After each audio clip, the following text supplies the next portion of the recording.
Gary, round 14 against Werribee, and what a bizarre game of football in a lot of ways. I suppose what you could say was treacherous conditions yet again, and basically domination of general play by our guys all day before we scrambled home by 7 points in another narrow victory. But again, another tick in the win-loss column is what we were aiming for, and we've got that. Yeah, most definitely, Sam. And obviously, if you think about it, it's 29 scoring shots, which says that we're generating enough ball inside 50. Obviously, our conversion can certainly improve a heck of a lot, whether that's the softness of the ground or the positioning of obviously where we're having goals from. But, you know, don't discount Werribee too. Like, they're obviously started the season off really, really well, and they certainly haven't had the best of it over the last 5 weeks. But if you go by where they're at, they had the bye last week, so they were pretty fresh, and we've obviously just been trying to do our business as normal and as consistent as we possibly can. And 4 from 4 is a really good start on the second half of the season. And again, we still continue to cover losses, albeit Dylan Van Noonen pulled out before the game, and he got replaced by Blake Pearson. And of course, then our reserves battled away in somewhat even worse conditions than what we had in our TV game, and of course they were able to record a good win, and there were some guys in that team that played pretty well, and they'll be knocking on the door for senior selection. So all in all, it was a pretty productive day. And Thomas Sullivan was your player of the day. I think one of the passionate supporters in Simon Addercote might have mentioned to me a couple of weeks ago that he's like the old racehorse Vanderham, I think he said. The wetter it is, the better he gets. He's certainly playing some outstanding footy at the moment. Yeah, he is, and probably his last 5 weeks, I think, have been extremely consistent. And let's not forget, back in 2014, he was, I think, runner-up in the best and fairest from memory.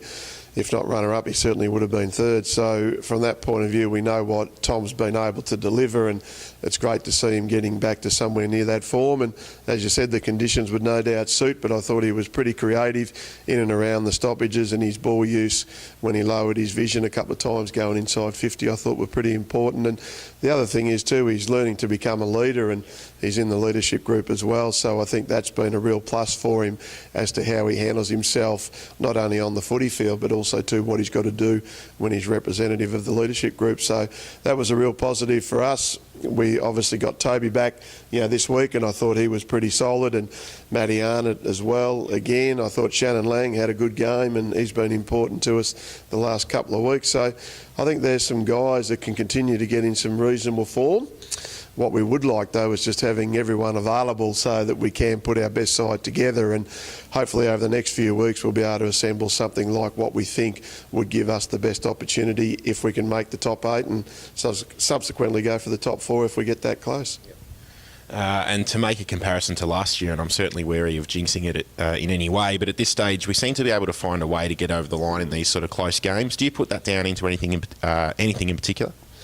Well, I did say to the players after the game that I thought it was the old-fashioned guts in that sort of type of weather and obviously condition of the ground, but I think it's showing a fair bit of resilience. And if you look at some of the opportunities that guys have had to impact the game when it's needed, we go back to the week before against Essendon when young Josh Housel and Tommy Hobbs laid some really good tackles late in the game, and that was able to obviously, I guess, stonewall some of Essendon's forays. And again, when you think about what we're doing out here on Sunday, it's really right across the board, and the guys are showing a lot of resilience, and it's character building, and these home games we don't want to drop. We've dropped enough over the last 12 months, so for us to win these games here and then see how we go when we're away, I think it's important that the attributes that you develop, not only about having the football attributes, but also too sometimes it comes down to just rolling your sleeves up, getting dirty or muddy in this case on Sunday, and of course then being able to hang in there, and Werribee were a worthy opponent on Sunday.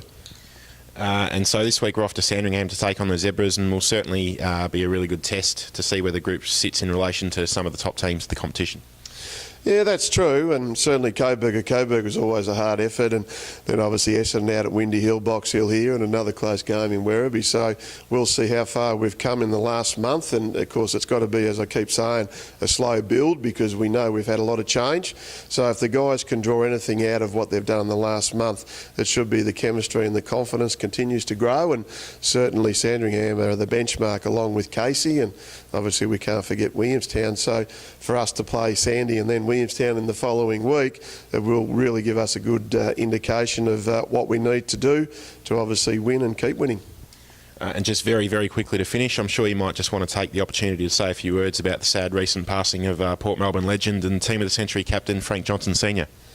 Yeah, that was a real blow to obviously a lot of the Port Melbourne people, and I'm glad, I guess, in some small way we could have played a little bit in that winning yesterday game, because Frank would have loved it, obviously, and just remembering him when he came along, he's always very supportive of the modern day player and coaches, and of course he's a star.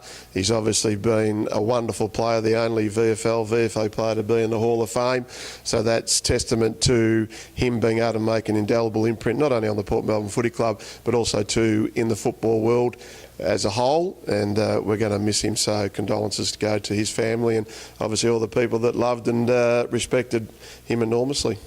Thanks very much, Gary. Thanks.